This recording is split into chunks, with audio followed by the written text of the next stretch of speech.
دیکھیں یہ chief justice نے آج یہ بالکل یہی باتیں کی ہیں. انہوں نے کہا کہ آپ ہی کا یہی وتیرہ چلا آ رہا ہے جس میں آپ ریشوز میں الجھا رہے ہیں. آئین بڑا واضح ہے ان چیزوں پر، چاہے وہ 90 دن کے الیکشن سے اس پہ بھی واضح ہے، ہمارا فیصلہ انہوں نے کہا اس پر بھی واضح ہے. آپ ریشوز پر کرتے ہو، اب بھی آپ وہی چیز جو ہے کر کے الجھا کر جو ہے آپ سائیڈ ایشوز میں ٹریک کر کے آپ کنفیوژن کیا جو ہے طرف لے کے جا رہے ہیں، اور یہ جو ہے ہمارے برداشت جو ہے ہماری اس پہ آپ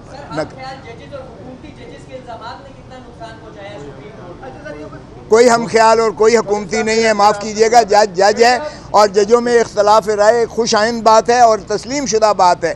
اس لیے ہم اس کو جو ہے یہ نہیں سمجھتے کہ یہ ججوں میں ڈویژن ہے. البتہ ہر ایک کا اپنا اپنا نظریہ ہونا.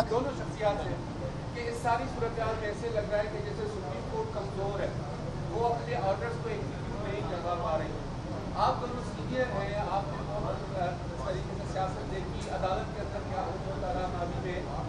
آپ کیا کہنا چاہیں گے چیف جسٹس صاحب کو کہ کیا اب ان کے پاس یہ وقت نہیں ہے اس کا جواب چیف جسٹس صاحب نے خود دیا ہے. انہوں نے کہا کہ ججز کے پاس ایک مورل اتھارٹی ہوتی ہے، ہمارے پاس ڈنڈا نہیں ہوتا ہے. ڈنڈا اور چھڑی اوروں کے پاس موجود ہے، اس لیے ہماری مورل اتھارٹی جو ہے ہوتی ہے جسے عوام بھی تسلیم کرتی ہے، دنیا بھی تسلیم کرتی ہے، آئین کے اندر ہوتی ہے. اس مورل اتھارٹی کو آپ نے ریشوز میں کنفیوز کر کے الجھا کے جو ہے خراب کیا ہے.